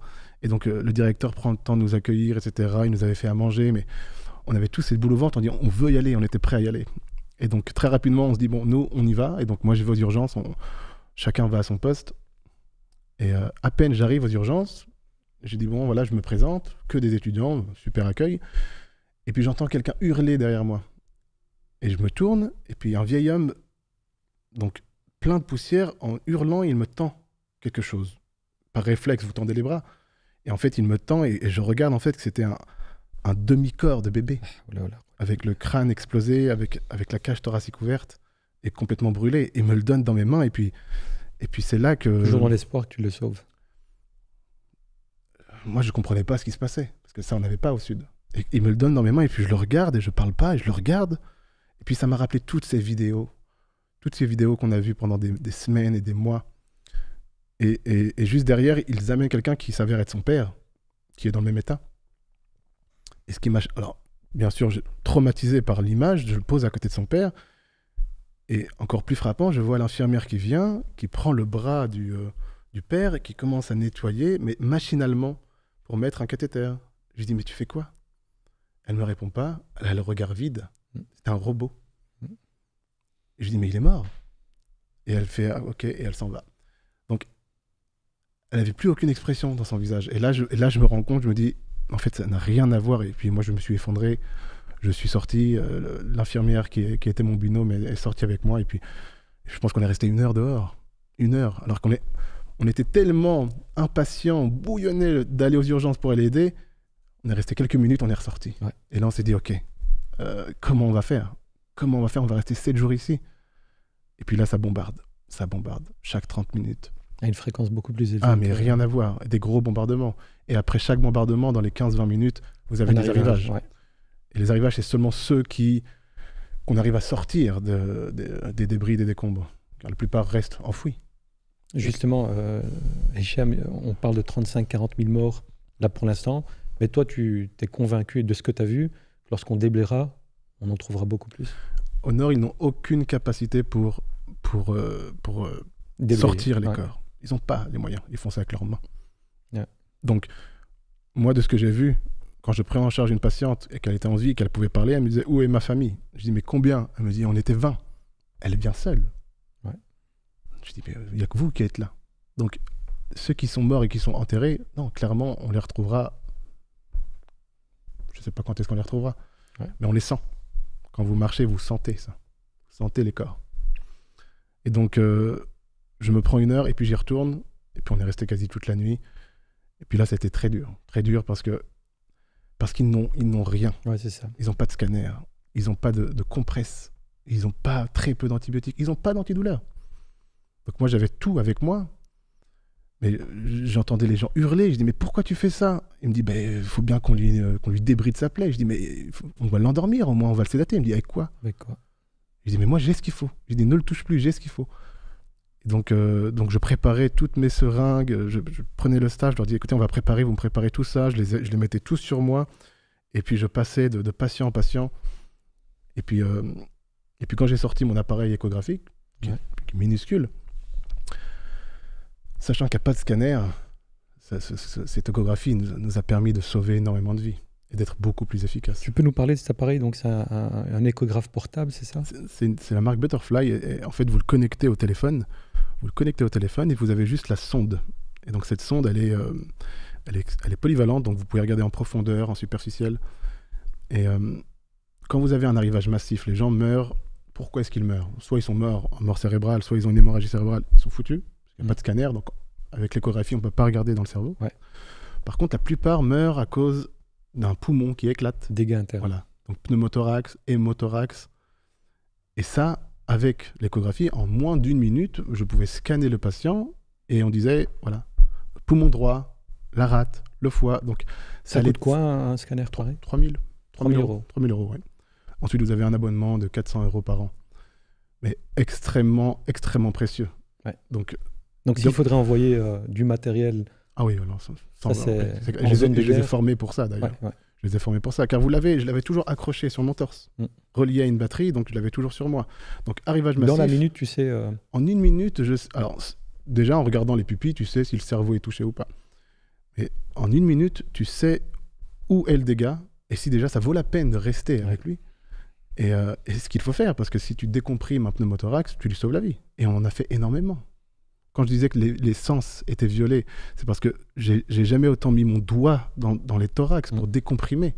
Tu n'as pas le temps de chercher... Tu mets ton doigt, tu coupes et tu mets ton doigt dans le thorax, et là, tu as cette sensation comme un ballon qui crève, du sang et de l'air qui ressort. C'est là, ce qui sauve, là. Il respire à nouveau. Et donc... Il t'est arrivé avec ton échographe portable de dire... Non, cette personne ou ce blessé, on ne peut plus rien faire pour lui, on passe à autre chose? Alors oui, clairement. Mais je tenais compte soit du fait qu'il avait une lésion cérébrale, qu'il avait une hémorragie interne, qu'il avait les 2 poumons. Quand vous demandez, alors ici en Belgique, en Suisse, vous demandez des paramètres. Donc vous dites, allez, pression, je veux dire, j'ai besoin du rythme cardiaque, de la saturation. Il n'y a pas là-bas. J'avais mon oxymètre pour mesurer l'oxygénation. J'avais mon stéthoscope, sinon ils ne te passent pas de stéthoscope. Ils n'ont rien. Vraiment, ils n'ont rien. La radio, il faut sortir de l'hôpital, aller dans la cour, et c'est le patient qui doit amener son fils. Donc son fils, il est dans un état catastrophique. Donc il le porte. Le médecin va dire, il nous faut une radio, il lui fait juste un petit bond, il porte son fils. Pas d'infirmier disponible. Non, il n'y a pas de brancard, il n'y a pas de... Vous voulez aller en salle d'op, il faut porter le blessé et monter les escaliers, car il n'y a pas d'ascenseur. Donc les conditions terribles, première nuit, on se dit, comment est-ce qu'on va aider ? Et très rapidement, donc, on prend nos marques, on se crée un groupe de 5. Donc j'avais moi et mon binôme, donc l'infirmière en soins critiques, le chirurgien vasculaire, le chirurgien thoracique et un intensiviste pédiatrique. J'avais acheté des talkie-walkie avant d'y aller. On m'avait conseillé d'en prendre, et c'est vrai que ça a été d'une aide incroyable. Donc un talkie pour chacun d'entre eux. Et ça communiquait. Et puis là, donc beaucoup de morts, beaucoup de gens, beaucoup de frustration, parce que on se rend compte que des gens meurent parce qu'on n'a pas de pile. Un laryngoscope sans pile, pour intuber un patient sans qu'il y ait de lumière, c'est extrêmement compliqué. Et donc on a des patients qui sont morts parce qu'il nous manquait 2 piles. Et je me dis, en fait, le prix de ces 2 piles, c'est le prix d'une vie. Il avait 21 ans, je pense. Alors, entre autres, il avait une lésion cérébrale, mais c'est le genre de cas, c'est extrêmement frustrant de se dire que pour 2 piles seulement, on n'arrive pas à intuber rapidement un patient. Donc, on est obligé de lui faire une trachéo, être beaucoup plus agressif. Et dans toute cette apocalypse, on a quand même des jolies histoires, dont Soumaya, une patiente de 16 ans qui avait reçu un éclat d'obus. Donc là, ce que j'ai aimé, c'est que tous ces étudiants, ou même les médecins qui sont un peu plus expérimentés, n'hésitaient pas à venir et dire « donne-moi ton avis ». D'accord ? Il n'y a pas de fierté ou quoi que ce soit. Ils disent « on sait que tu fais de l'écho, viens ». Et puis donc ils m'appellent pour elle avait un rythme cardiaque à 160, toute pâle. Ils me disent « ouais, mais on ne voit pas, la radio est normale. Elle avait un tout petit point d'entrée ici, mais il s'avère qu'elle avait reçu un éclat d'obus de 2 mm, qui avait pénétré en haut du sternum, et qui s'était logé dans le cœur. Et puis à la radio, je vois ce petit morceau, et je me dis, mais là, en fait, ça, c'est pas un artefact. Ils pensaient que c'était un artefact, donc une image imaginaire construite. Ouais. Je dis, ça, c'est un éclat d'obus. Et on court vers voir la patiente, elle est toute pâle, elle commence un peu à s'endormir, et je lui fais l'écho, et en 10 secondes, je vois qu'elle a une tamponnade, donc c'est l'accumulation de sang autour du cœur. C'est extrêmement urgent. Elle risque de mourir dans les minutes. Donc je dis, donne-moi une grosse seringue et une aiguille. Il m'amène une seringue de 5 millilitres avec une petite aiguille de 3. Je dis, non, il me faut une grosse seringue, il faut qu'on pique autour du cœur. Il me dit, mais il n'y a pas. Je dis, mais on n'a pas d'aiguille. Je dis, mais... Et là, il me dit, comment on fait? Et puis là, j'appelle mon collègue, le chirurgien thoracique, je lui dis, viens maintenant. En 30 secondes, il était là. Et je lui dis, on a une tamponnade, on la porte directement, on la ramène en salle d'opération. Lui a cette fameuse seringue ou pas? Non, lui, il ouvre le thorax. Ah ouais, donc il dit, on va ouvrir le thorax. On la porte, on la pose sur la salle d'opération, elle fait un arrêt cardiaque. Directement, elle est massée, et lui, donc il dit, on perd pas de temps, on lui met de la kétamine, il lui ouvre le thorax, et il trouve un ballon à la place du cœur, plein de sang. Donc il lui ouvre, et puis là, elle récupère. Et là, il y a un anesthésiant ou il n'y a rien du tout? Alors au début, on lui a même pas mis en intraveineux parce qu'on n'avait même pas le temps. On lui met en IM et ça agit dans les 5 minutes. Donc en 5 minutes, elle est endormie, mais ensuite elle a fait l'arrêt cardiaque. On ne pense plus à l'anesthésie. Mais pendant que l'injection qu'on lui avait fait en IM était en train de fonctionner, on lui a mis une voie d'entrée. Donc oui, on lui a mis ce qu'il fallait. Ouais. On lui a mis un tube dans les poumons. Et puis elle a survécu. L'autre petit miracle s'appelle Zineb, elle a 6 ans. La petite fille. Bombardement, elle tombe de 4 étages. Et subhanallah, elle survit. Il l'amène, elle a l'air tout à fait normale. Et puis ils viennent me chercher parce qu'ils nous laissaient dormir de 1h à 5h du matin. Donc à 2h, ils viennent me chercher. Moi j'étais en pyjama, limite en pyjama. Là, tu es dans le nord de Gaza encore. Toujours dans le nord. Ouais. Et l'étudiant me dit, écoute, on a quelqu'un, mais on ne comprend pas, la radio est normale, tout a l'air normal, mais elle se dégrade. Je dis, à quel âge? Il me dit 6 ans. Poup, je saute du lit, je descends, et puis je la trouve aussi somnolente, et puis je fais directement l'écho, et je vois une hémorragie interne. Je comprends pas l'anamnèse, je dis, mais qu'est-ce qui s'est passé? Il y a tout le monde qui crie, je dis, mais elle est tombée ou pas? C'est le chaos, on ne sait pas ce qui se passe. Mais je dis, mais en tout cas, elle saigne, je dis, il faut appeler maintenant un chirurgien viscéral, parce qu'il faut lui faire une laparotomie. Et le chef de service arrive, il me dit, on n'a pas de chirurgien. Je dis, mais elle va mourir là. Je dis, elle va mourir si on ne fait rien. Et il essaye de passer des coups de fil donc, aux différents médecins de Gaza pour essayer de faire amener quelqu'un, rien à faire. Et ce qui m'a surpris, c'est la colère de ce chef de service, car malgré le fait qu'il est là depuis 7 mois, il voulait sauver cette petite fille de 6 ans. Il avait presque les larmes aux yeux en disant, elle va mourir. Et donc je dis, on ne va pas la laisser mourir. Et donc j'appelle, donc avec le Toki, Ahmed, qui est chirurgien vasculaire, c'est pas du tout sa spécialité. Je lui dis, il faut qu'on l'ouvre maintenant. Il me dit, porte-la, je me brosse. Donc je me prépare. Donc je la prends, j'étais en pyjama, je la prends dans mes bras, et puis personne ne comprend ce qui se passe. Je dis, mais on va pas les laisser mourir. Donc on monte les escaliers, on court, je perds mes claquettes en route, et on rentre dans la salle d'opération, tout est éteint, on la pose sur la salle d'op, et puis pendant le trajet, je lui fais une piqûre aussi dans la fesse, elle s'endort dans les minutes qui suivent, et Ahmed arrive et il lui met limite un seau de bétadine sur l'abdomen et il lui ouvre le ventre. Et alhamdoulilah que cette petite, elle avait un problème, c'était sa rate qui avait explosé. Donc ça a été quand même de ses compétences de retirer une rate. Mais si c'était un foie ou alors l'intestin ou autre, c'était foutu. Ouais, c'est foutu. Mais elle a survécu. Ouais. Et 3 jours plus tard, le soir, on m'appelle, donc je redescends, j'avais pas le temps de me changer, j'étais à nouveau avec le même pyjama et quelqu'un vient me voir en me disant « Docteur Hicham ?» Je dis « Oui ». Je pensais qu'il voulait un avis médical, mais je dis « C'est bizarre parce que je suis pas en tenue de médecin ». Il me dit « Viens avec moi ». Et puis il m'accompagne, on rentre dans les couloirs, il fait tout noir parce qu'il n'y a pas de lumière. Et puis il éclaire avec son téléphone et puis il me montre Zineb. La petite. Il me dit « Je suis son père » et puis c'était pour te remercier. Allahu Akbar. Masha'Allah, magnifique. Et cette petite te reconnaît, ouais. Et puis elle te prend dans ses bras, et puis là, là tu te dis, ça valait la peine. Tu comprends le sens de ta mission sur place. Ces petits miracles te font dire que tu n'es pas venu pour rien, ouais. Et malgré toutes les pertes, parce que quand tu reçois une vingtaine de blessés, tu en sauves 2, tu te dis, mais en fait, on ne fait rien. Mais c'est deux de sauver. C'est 2 de sauver. Hicham, sur place, donc, tu es au contact des équipes médicales. Tu as le temps de faire plus amplement connaissance, de partager avec ces gens-là. Tu sondes un peu leur état d'esprit. Ils sont dans quel état? Est-ce que tu as l'impression que c'est l'envie de se venger? Est-ce que c'est plutôt l'acceptation des décrets divins? Ils sont dans quel état? Est-ce que tu peux m'en parler un peu? Alors, c'est vrai que c'est très... c'est une super question. Quand vous êtes en réa, donc c'est apocalyptique, c'est la guerre, et puis quand c'est un petit peu plus calme, on se réfugie dans le bureau des médecins et l'ambiance est complètement différente. On a l'impression d'être... donc on est une dizaine, ça rigole, ça se dit des blagues, et puis quand je leur dis, écoutez, je vais filmer, puis vous m'expliquez un peu votre histoire, à aucun moment tu perçois de la vengeance, de la colère. Eux, ils ont une résilience incroyable, ils veulent seulement que la guerre s'arrête et ils veulent reconstruire. Eux, ils veulent seulement reconstruire. Ils veulent que ça s'arrête, ils veulent la paix. Et ce qu'ils vont vous dire, quand tu leur dis, mais c'est terrible ce qui arrive, Alhamdulillah, Alhamdulillah, Alhamdulillah. Ils le disent sans cesse, avec le sourire jusqu'aux oreilles. Et par exemple, ce jeune qui était étudiant en 4e année, je lui pose, donc je le filme et je lui dis, alors explique-moi. Il me dit, oui, ma maison a été détruite, et il a le sourire. Je lui dis, mais tu dis que ta maison est détruite et tu souris, pourquoi? Il me dit, Alhamdulillah, moi je suis encore en vie, je suis bien.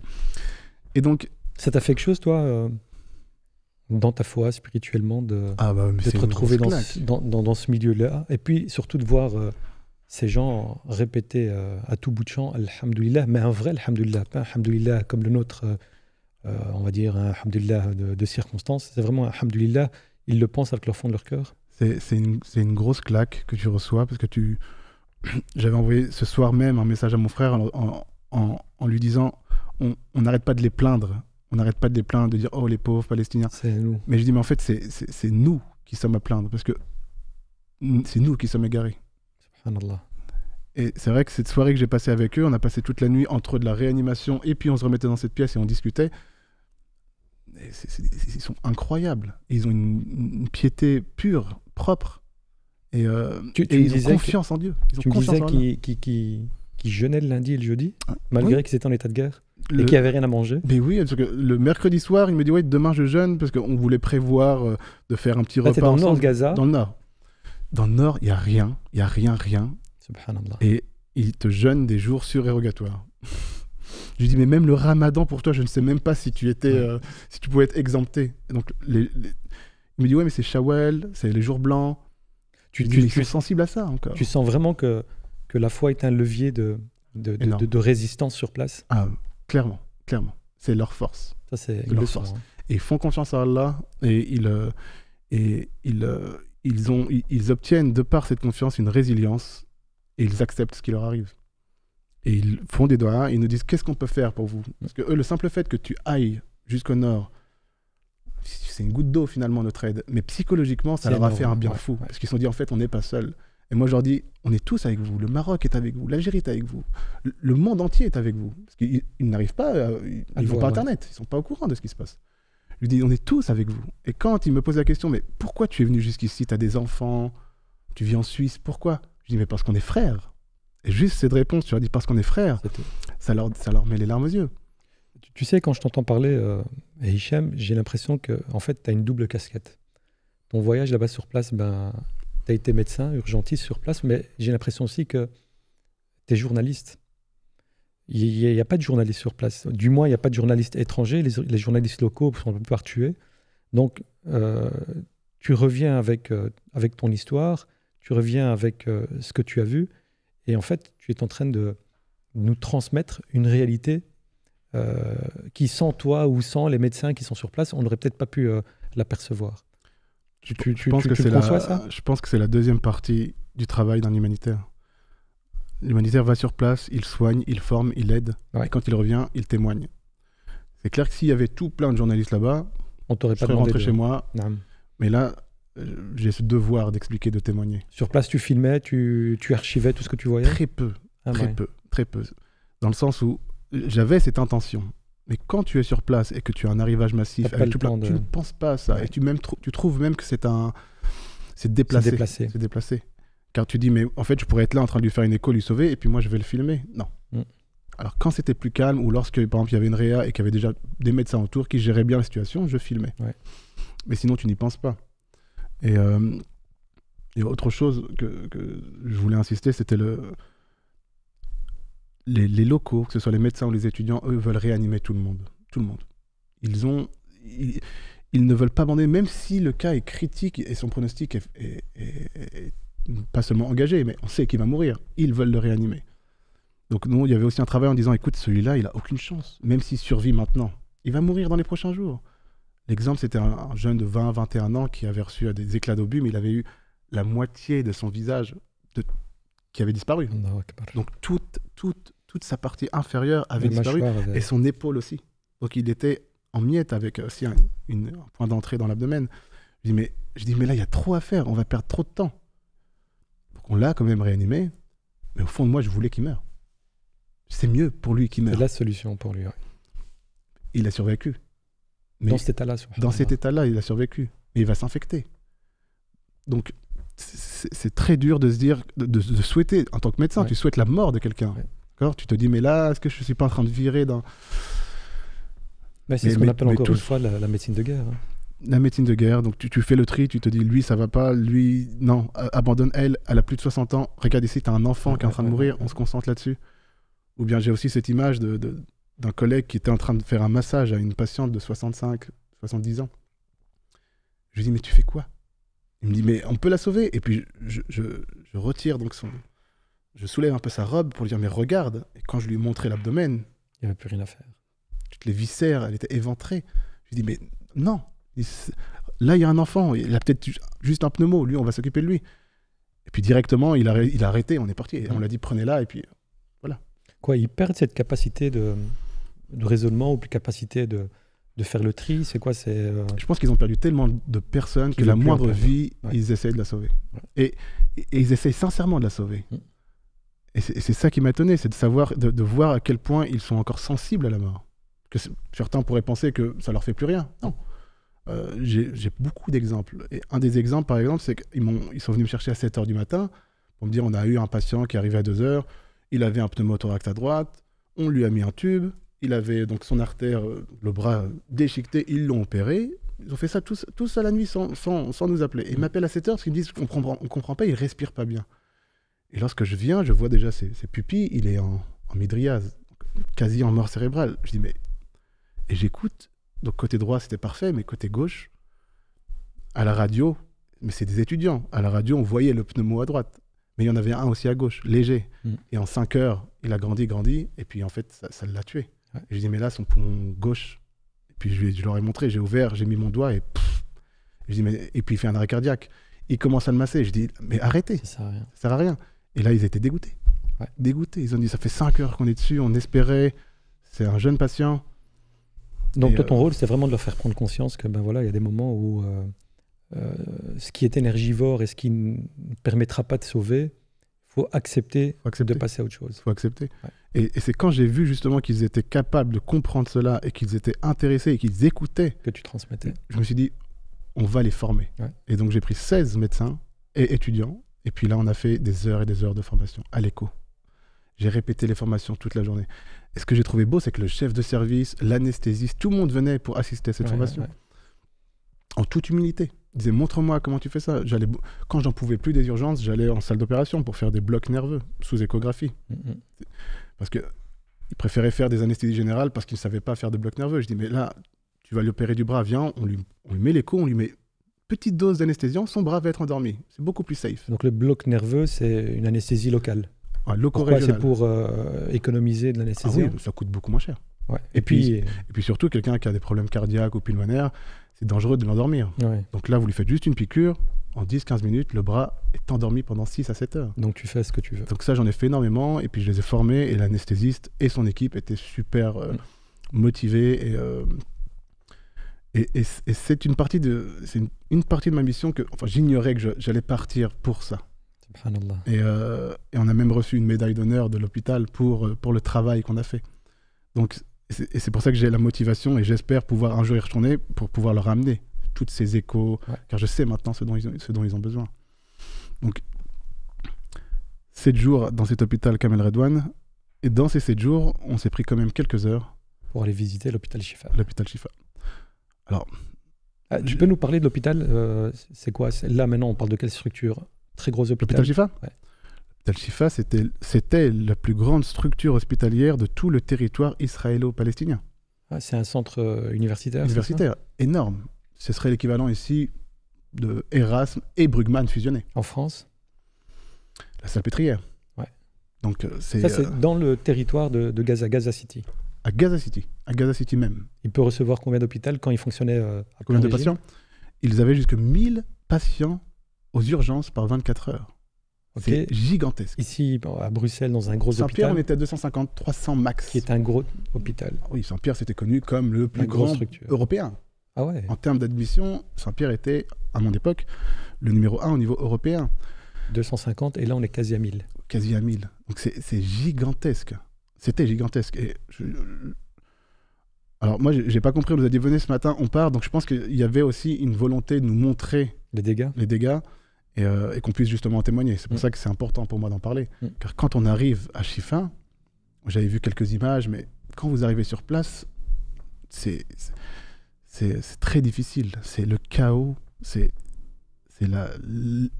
Vous voyez les bâtiments, mais vides, brûlés, détruits. C'est terrible. J'ai vu les vidéos. Et vous avez cette odeur de corps. Car juste derrière, vous avez énormément de corps semi-enterrés. Parce qu'en fait, ils n'ont pas pris non plus la peine de trop creuser. Ouais, j'ai vu des corps qui ressortent. Ouais. Donc, ils sont entourés d'un sac plastique avec une pierre et un nom, avec quelques pierres par-dessus. Et vous avez des petits corps. Des petits corps, des grands, et il y en a des centaines et des centaines. Et ça sent. Et quand vous passez à travers et tu vois tous ces corps avec cette odeur, c'est difficile. Dans la vidéo, tu savais même pas où mettre les pieds? Tu sais pas où mettre les pieds. Tu sais pas où mettre les pieds, et puis tu parcours cet hôpital en te disant, mais en fait, il y a eu de la vie ici. Tu trouves des vêtements ensanglantés au sol, secs, des petites sandales d'enfants, une petite poupée. Je voulais même prendre cette poupée pour l'amener à ma fille, mais je me suis dit, c'était presque indécent. La seule chose que j'ai pu trouver et que j'ai pris avec moi, j'ai trouvé 2 Corans brûlés avec l'intégralité des pages indemnes. Donc l'extérieur brûlé. L'extérieur brûlé et toutes les pages étaient indemnes. Et quand j'ai trouvé ça... Dans l'hôpital Shifa. Dans l'hôpital, au sol. Et quand je trouve ça, je montre ça à mes collègues. Tout le monde super content, me disant « Ah, j'aurais trop voulu en avoir un pour ma mère. » C'est un signe d'Allah. Et là, je me dis « Bon, j'en ai 2. Ah, c'est vrai que je peux en donner un. » Et on reste pendant 1h30, 2 heures dans ce complexe. Et en sortant, je ne sais pas pourquoi, je me dirige vers la gauche, vers une toute petite bâtisse. Je ne sais pas ce que c'était, mais comme si quelque chose m'appelait là-bas. Et je rentre dans cette bâtisse complètement brûlée. Un bureau, un carton, une dizaine de Corans. Tous brûlés. Hein. Comme s'ils avaient été déposés. Voilà, c'est-à-dire que c'est des Corans qui ont été ramassés, qui étaient tous brûlés, mais systématiquement avec les pages. Le texte intérieur intact. Et je les prends et je vois un local, je lui dis, est-ce que je peux? Il me dit, ils sont pour toi. Je les prends, je les amène dans le bus et tout le monde a un grand sourire. Ça sera pour ma mère, ça donc sera tu pour distribues mon père. des Corans. À toute l'équipe, 10 personnes. Et t'en gardes un pour, tu me disais, pour l'offrir à... J'en ai un pour la mosquée que je fréquente en Suisse. Tu l'as déposé? Je l'ai déposé, je leur ai donné. Et eux sont conscients que c'est un... Oui. Et un pour ma nounou, la nounou qui s'occupait de mes enfants depuis leur naissance, qui est palestinienne, à qui j'ai beaucoup communiqué, qui est une femme qui a une piété, pour moi, elle est de Gaza, elle, ou elle est de Cisjordanie. Okay. Mais elle a une histoire très triste et très difficile. C'est quelqu'un que j'ai vraiment dans mon cœur, c'est comme ma mère. Et puis là, je la vois demain, et puis je vais lui remettre tu la vois demain et tu la remets devant le Coran. Tu la salueras de notre part, Inch'Allah. Avec plaisir. Et donc, tu visites cet hôpital Shifa, complètement détruit. Et malgré ça, les médecins et les gens sur place, eux, sont convaincus qu'on va tout reconstruire et qu'on va repartir comme si de rien n'était dès que ça se termine. Alors, mais même pas dès que ça se termine. C'est-à-dire que quand vous regardez tout le complexe Shifa, il est complètement détruit. Et il s'avère qu'il y avait encore une petite bâtisse qui tenait. Ils nous font visiter cette bâtisse en disant, oui, dans 2 semaines, ici, on va ouvrir les urgences. Je dis, mais qu'est-ce que tu vas ouvrir? Il n'y a rien. Et on va mettre des lits et il faut qu'on aide Kamel Redouane. Eux, ils sont dans l'optique en se disant, il faut qu'on aide. Il faut qu'on soulage. Ouais, il faut qu'on soulage parce qu'ils n'arrivent pas. Et c'est vrai qu'on n'arrive pas à Kamel Redouane, il y a trop de monde. Donc c'est de résilience qu'ils ont de dire, ok, c'est détruit, mais on répare. L'hôpital indonésien, pareil, il tient debout, mais tout le matériel médical dedans est détruit. Les scanners, les radios, les échos, tout est détruit. Mais ils réparent et ils vont ouvrir. Ils ont déjà un planning en disant, on va ouvrir. Et je leur dis, mais s'ils les redétruisent, on reconstruit. Ajib. Quelle résilience, incroyable. Donc tu passes 5-6 jours dans le nord de Gaza, puis ensuite il faut quitter le nord de Gaza pour redescendre vers le sud de Gaza et rejoindre le reste de l'équipe. On avait une autorisation de 7 jours. 24-25 avril. On est monté le 18, on devait revenir le 25. Ouais. 25, 10h du matin, on doit quitter. D'accord ? L'autorisation israélienne est claire. Il y a une fenêtre ouverte pour ce moment-là. Et donc il est 9h, on nous dit ok, dans 1 heure, il faut se tenir prêt. 10h pile, le responsable nous dit maintenant. Donc, et quand on dit maintenant, c'est maintenant. Le responsable, lui, est en contact avec, oui, c'est lui avec les autorités sur place. Exactement, oui. Et lui, donc il me dit, on a reçu l'autorisation maintenant, on part à 10h. On roule 10 minutes, on s'arrête. Puis qu'est-ce qui se passe ? On a reçu l'ordre de nous arrêter. 4 heures dans le bus. On reste 4 heures dans le bus. 1 heure, 2 heures. Et il n'y a personne. Il n'y a personne. On est arrêté au soleil. En fait, on était à peut-être 200 mètres du checkpoint. Vous avez l'autorisation de descendre du bus ou quoi que ce soit ou non ? Tu ne descends pas du bus. Tu as envie de faire pipi, tu te débrouilles. D'accord ? On avait un petit peu d'eau. En 4 heures, on va survivre. Ouais. Et puis je regarde un petit peu à l'extérieur. Tu vois des gens avec des bâtons, marcher pieds nus, des camions qui passent, des camions des Nations Unies avec quelques aides qui passent. Tu te dis dehors, il faut vraiment pas sortir. Faut vraiment pas sortir. Et donc là, on arrive au checkpoint et puis on nous fait sortir du bus. On nous fait sortir du bus, on nous met en ligne, chose qu'on nous avait pas fait en montant. Et puis Et donc là, on est à nouveau confronté aux soldats israéliens. Et c'est vrai qu'en tant qu'humanitaire, on ne s'attendait pas à être traité de cette manière. Parce qu'ils nous donnent l'autorisation. Donc, on suppose qu'ils vont nous faciliter la tâche. Ouais. Mais ils nous mettent en ligne, et puis donc ils nous braquent. Et le plus expérimenté d'entre nous, Dr Zouhir, part devant pour essayer de leur parler, pour détendre, parce que c'est des jeunes qui peuvent commettre une erreur. Et puis, nous, on ne devait pas bouger et rester fixe. Là, t'es en stress total. Voilà. Ah ouais, complètement. Surtout qu'il y a une grosse explosion à gauche, une très grosse explosion, et on n'est pas des militaires. Hein. Nous, on fait ça. Et eux se marrent. Ah, ça les fait rire. Donc, ils nous envoient un petit drone qui vient nous scanner le visage à chacun d'entre nous. On est scanné. Donc, la règle, c'était, vous ne bougez pas, et si vous faites un qui fait une erreur, il sera responsable peut-être de la mort des autres. Donc, personne ne bouge. Zouhir va leur parler, il a l'expérience, ça fait 25 ans qu'il fait de l'humanitaire.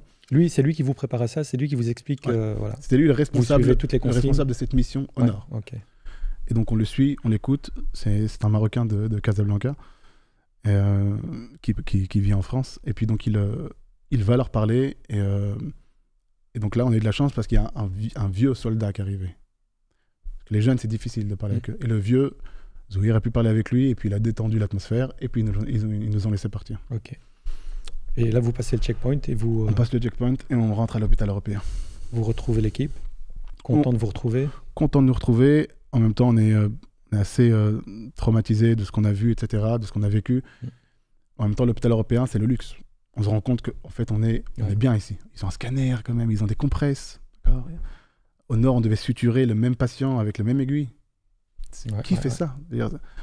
Au sud, voilà, on se rend compte que finalement, ils ont de l'équipement.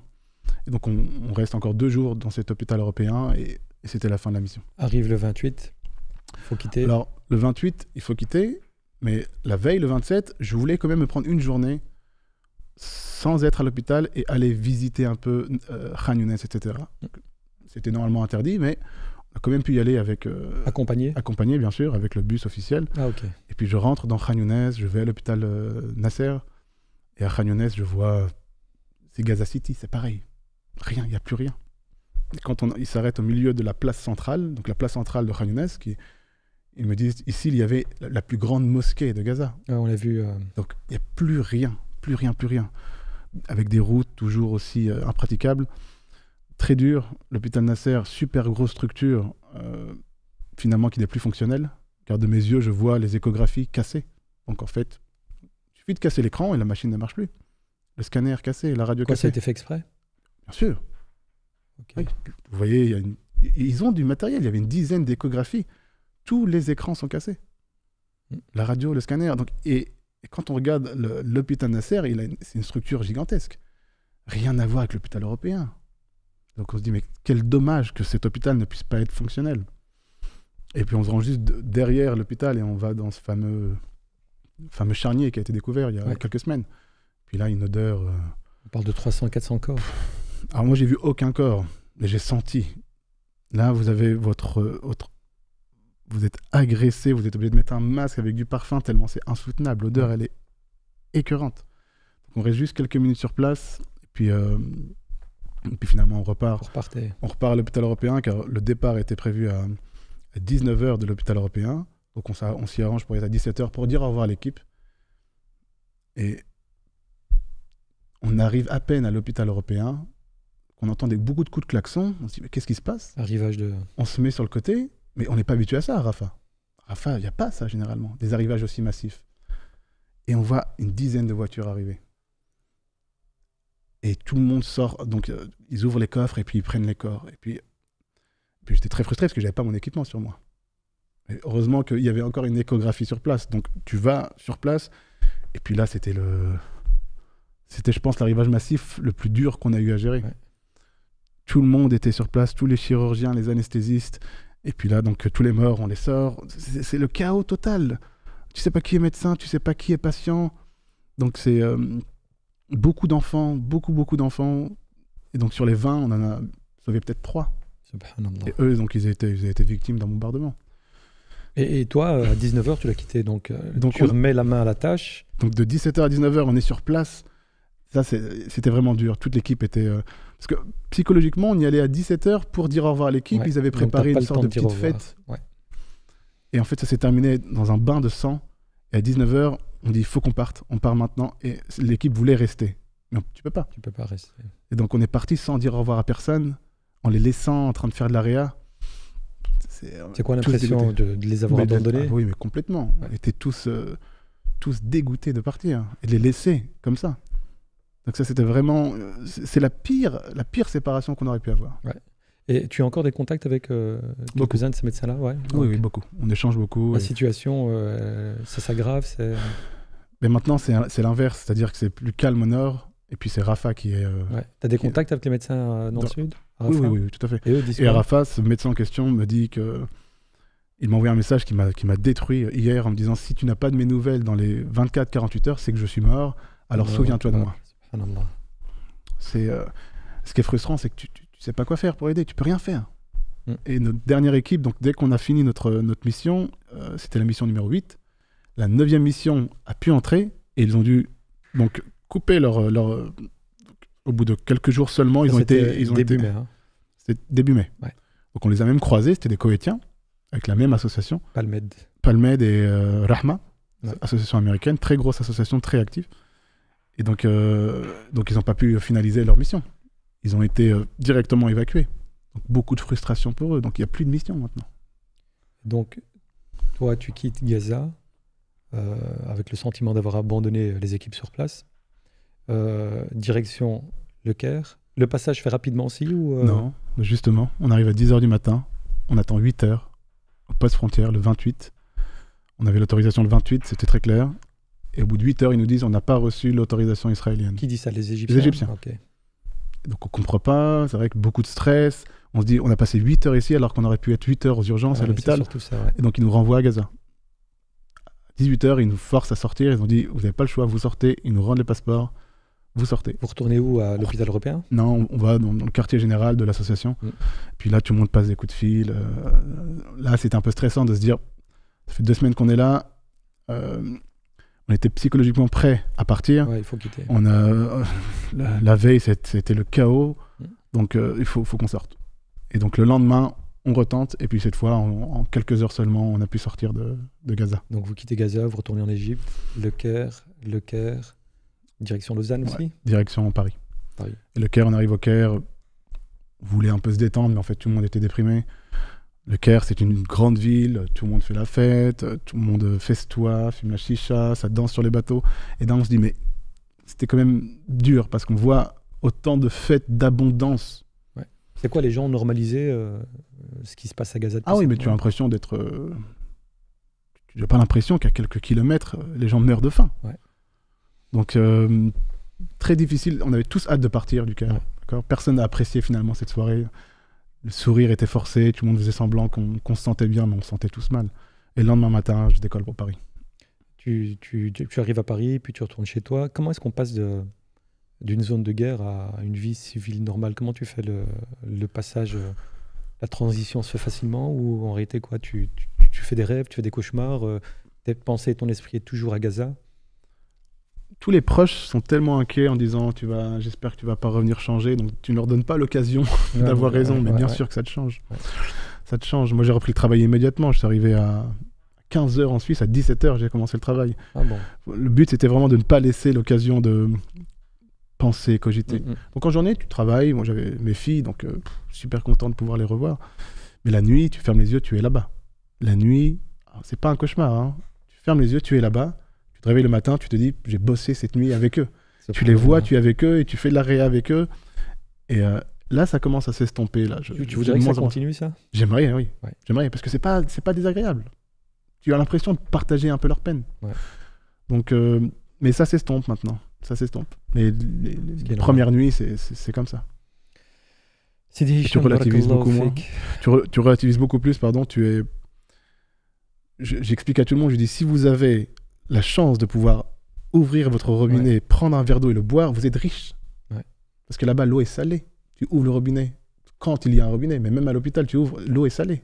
C'est pas buvable. C'est-à-dire, si tu as la chance de pouvoir avoir un repas, ne te plains pas s'il n'y a pas de viande. Eux, ils n'ont pas de viande depuis 7 mois.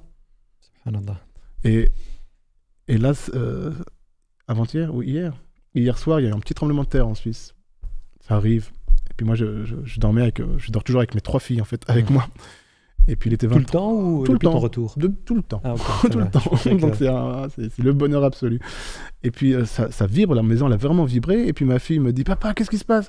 Et puis moi j'étais somnolent. Je lui dis, t'inquiète pas, c'est loin, ça a explosé loin. Parce que je me voyais en fait à Gaza, je me dis, ouais, mais ça c'est une explosion qui est loin, donc pas de stress. Donc tu relativises tout ce qui t'arrive et tu te dis, mais en fait, on a tous des problèmes. Tout le monde a des problèmes. Moi j'ai des problèmes avec les impôts. Ah oui, mais j'ai lui qui m'embête. Mais en fait, c'est pas des problèmes. Ouais. C'est pas des problèmes. C'est là-bas sur place que tu te rends compte que on est devenus des bobos. Et on est devenus très fragiles. Ouais, c'est ça. On est devenus très fragiles. Dès qu'on est arrivé dans cet hôpital Kamel Redouane, on a un vieil homme qui vient nous saluer en boitant avec un cathéter ici, donc avec sa canne, et on nous explique que lui c'était un chef de service renommé avec 6 enfants et sa femme. Tous sont morts. Sa maison a été détruite. Et lui, il souffre de douleur à cause d'éclats d'obus. Quand tu vois ça, les gens perdent tout. Quand tu perds toute ta famille, tu perds ton indépendance physique. Pourquoi tu te plains parce que tu n'as pas de viande aujourd'hui ou parce que on ne peut pas aller 3 semaines, finalement on va que 2 semaines au Maroc. Tout le monde devrait y aller. Tu relativises. On devrait tous y aller. Tout le monde devrait y aller et puis on reviendrait tous changer. Moi, je souhaite à tout le monde de faire ce voyage. Et si on ne peut pas y aller, que des personnes comme toi qui y ont été nous rapportent leur expérience sur place, leur histoire sur place. C'est Hicham, barakallahu fik. Ça a été vraiment un plaisir pour moi de t'accueillir. Et j'ai encore 1 million de questions, mais on ne veut pas faire trop long et je sais que ta journée est très courte à Bruxelles. Une dernière chose, et ça c'est une coutume dans notre émission, je demande chaque fois à mon invité de s'adresser directement au public qui est derrière moi, donc la caméra qui est juste derrière moi. Je voudrais que tu t'adresses d'abord à ceux qui sont comme toi des médecins et qui auraient peut-être envie d'aller porter secours à nos frères et à nos sœurs à Gaza. Quel est le message que tu aurais envie de leur dire? Et puis revenir un peu, ça c'est un message au public, et quel que soit leur âge, profession, confession, le fait de relativiser les choses et le fait de comprendre qu'on a beaucoup de chance et qu'il y a des gens sur Terre qui ont beaucoup moins de chance que nous et qui pourtant gardent le sourire et sont d'une résilience extrême. Ah, volontiers. Juste là. Donc, pour les soignants, les médecins, les infirmières qui voudraient se rendre utiles, moi je vous invite à prendre contact avec Palmed. C'est une association qui est sérieuse, engagée, qui fait un travail extraordinaire. Et moi je ne pourrais jamais les remercier de m'avoir donné cette pour moi c'est une invitation. Et pour être invité, il faut faire les causes. Donc contactez-les. Et Inch'Allah, si vous avez cette grande chance de vous y rendre, vous serez d'une grande utilité. Et si malheureusement vous ne pouvez pas, je pense qu'on peut les soutenir financièrement. Ils sont très sérieux et moi je me porte garant de leur noble cause. Concernant tous les autres hors soignants, car seuls les soignants peuvent s'y rendre, si j'ai un message à faire passer, c'est effectivement qu'on arrête de se plaindre qu'on a des problèmes. Parce que franchement, on n'a aucun problème. Vous avez un verre d'eau, vous arrivez à le boire, vous avez un toit. Quand on va aux urgences et qu'on doit attendre 6 à 7 heures, et on se plaint d'avoir attendu 6 à 7 heures aux urgences, les gens attendent 24, 48 heures, ils te supplient de les prendre en charge. Ils dorment devant la salle d'opération pour être pris en charge. Donc, il faut vraiment qu'on essaie de relativiser. Alors, je sais que ce n'est pas le même contexte, c'est pas le même... Là-bas, ils sont en guerre, mais c'est très important de se rendre compte que Gaza était vivant avant. Ils avaient tout. Ils avaient plus d'une 30aine d'hôpitaux. Aujourd'hui, ils n'ont rien. Donc, au minimum, essayez de les aider financièrement via Palmed ou autre organisation. Renseignez-vous bien pour savoir où part cet argent, car il y a beaucoup de camions qui sont bloqués. Donc, c'est votre responsabilité quand vous faites un don de vous assurer que ça va arriver à la bonne personne et faites des doigts au maximum. Et je pense qu'il faut vraiment qu'on se réveille, que tout le monde se réveille et que j'entends certaines personnes qui me disent oui, mais ça ne nous concerne pas. Mais ça nous concerne. Que si demain, si on était à leur place, est-ce qu'on aurait tenu 7 mois dans ces conditions ? Je pense qu'on est tous concernés et puis on doit tous... C'est une priorité ce qui se passe là-bas. C'est une priorité et au moins par le cœur et par la doua. C'est le minimum. C'est le cœur et la doua. Donc voilà, ça c'était le message que j'avais à donner. Merci beaucoup.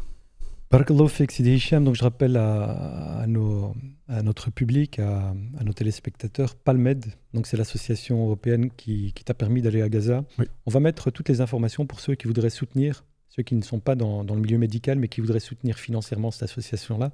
Tu confirmes qu'il y a une totale confiance dans cette association-là. 100%. J'implore Allah, Sidi Hicham, de faire en sorte que ce voyage, que cette mission humanitaire à Gaza soit pour toi, Inch'Allah, un argument le jour du jugement dernier. Amin. Et que ce séjour sur place, que le temps que tu as donné, les risques que tu as pris, soit pour toi une cause du pardon divin. Amin. Et qu'Allah te permette d'intégrer toi, tes proches, tes 3 princesses, le Firdaus et l'A'la. Amin.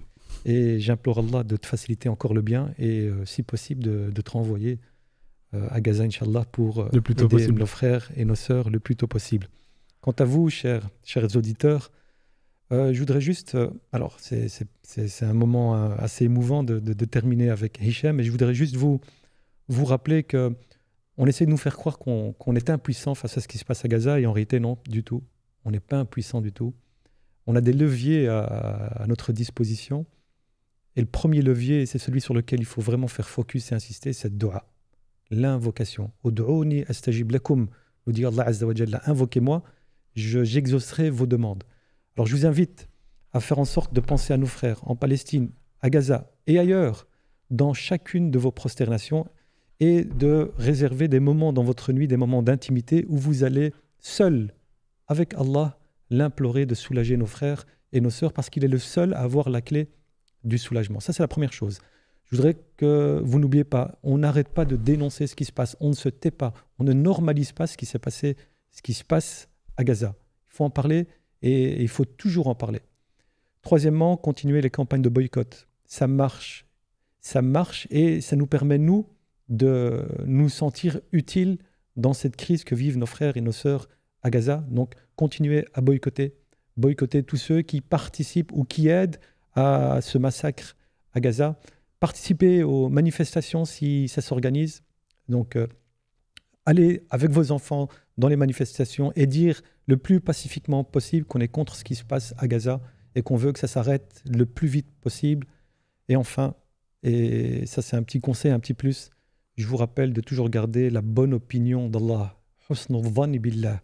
Gardez la bonne opinion d'Allah. Allah, il est sage de par son excellence. Il sait pourquoi tout cela se déroule et il est celui qui rétribuera chacun d'entre nous quant à notre rapport, à notre relation, à notre réaction dans la crise qui touche nos frères et nos sœurs à Gaza. Barakallahu fikum ajma'in, jazakumullahu khaira. J'espère que ce podcast spécial vous aura plu. Transférez-le, diffusez-le autour de vous et je compte sur vous, Inch'Allah, pour parler encore et encore et encore de Gaza, de nos frères et sœurs à Gaza. Jazakumullahu khaira. Subhana rabbika rabbil izzati amma yasifun. وسلام على المرسلين والحمد لله رب العالمين. السلام عليكم ورحمة الله وبركاته.